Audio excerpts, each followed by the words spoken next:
जय श्री कृष्णा। मैं संध्या शर्मा परमहंस योगानंद की आत्मकथा में आप सभी हरि भक्तों का स्वागत करती हूँ। योगानंद जी अमेरिका के कैलिफोर्निया में थे और लूथर बरबैंक के साथ उनके बगीचे में टहल रहे थे। तब उन्होंने लूथर बरबैंक ने कहा कि उन्नत किस्म के पौधे तैयार करने का रहस्य वैज्ञानिक ज्ञान के अलावा एक और भी है। वह क्या? वह है प्रेम।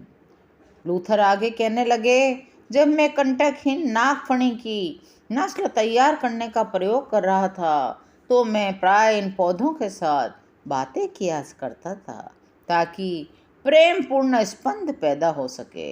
मैं उन पौधों से कहता, तुम्हें किसी प्रकार का भय रखने की आवश्यकता नहीं है। आत्मरक्षा के लिए तुम्हें इन कांटों की भी आवश्यकता नहीं है। मैं तुम्हारी रक्षा करूंगा। धीरे धीरे रेगिस्तान का ये उपयुक्त पौधा इस कंटक विहीन नस्ल के रूप में उभर कर आया।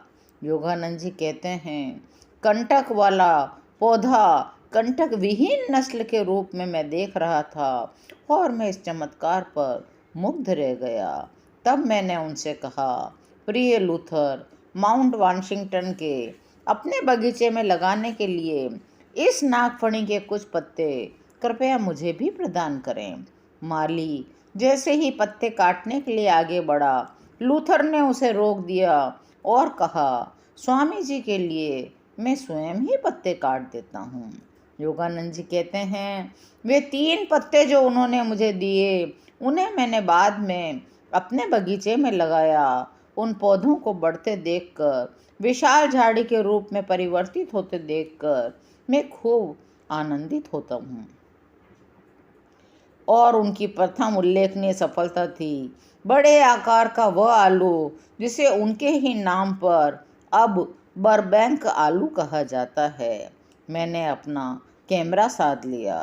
उनके द्वारा उन्नत की गई नई बरबैंक किस्म के टमाटर, मक्का, स्क्वैश, चेरी, नेक्टारिन, बेरी, पापी, लिली, गुलाब और मैं सबके फ़ोटो लेता गया।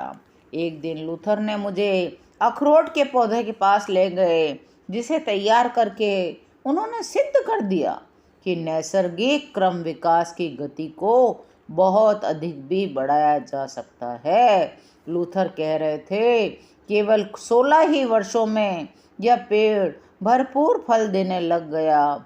किसी प्रकार की सहायता के बिना नैसर्गिक क्रम के अनुसार फल देने में इससे दुगना समय लगता। बरबैंक की छोटी सी दत्तक पुत्री अपने कुत्ते के साथ उछलती कूदती बगीचे में आ गई। उसकी ओर हाथ दिखाते हुए प्रेम से लूथर ने कहा, यह मेरा मानव पौधा है। सारी मानव जाति को मैं एक विशाल वृक्ष के रूप में ही देखता हूँ, जिसे अपने उच्चतम विकास के लिए केवल प्रेम, खुली हवा, खुली जगह का प्राकृतिक उपयोग कर चुन चुन कर संकरित किए जाने की आवश्यकता है। मुझे यह दृढ़ आशा हो गई, यदि बच्चों को सादगी और विवेक के साथ जीना सिखाया जाए तो यह संसार शीघ्र ही स्वस्थ और सुखी बन जाएगा। हमें प्रकृति और प्रकृति के सृष्टा ईश्वर की ओर लौटना ही होगा। रांची के मेरे विद्यालय में, योगानंद जी के विद्यालय में खुले आकाश के नीचे चलते कक्षा वर्गों को आनंद और सादगी से भरे वातावरण को देखकर आप भी अत्यंत आनंदित होंगे। योगानंद जी लूथर से कह रहे थे। लूथर के हृदय की सबसे नाजुक तार छिड़ गई।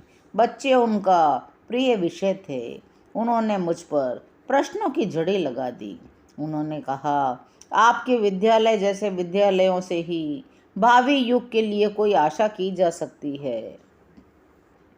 जब मैं उस विनम्र संत से विदा लेने लगा तो उन्होंने एक छोटी सी पुस्तक पर अपने हस्ताक्षर कर दिए और वह पुस्तक मुझे भेंट कर दी।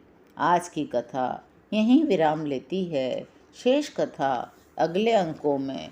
अगली कथाओं को सुनने के लिए चैनल को लाइक करिए, सब्सक्राइब करिए और मेरे साथ प्रेम से बोलिए, जय गुरुदेव।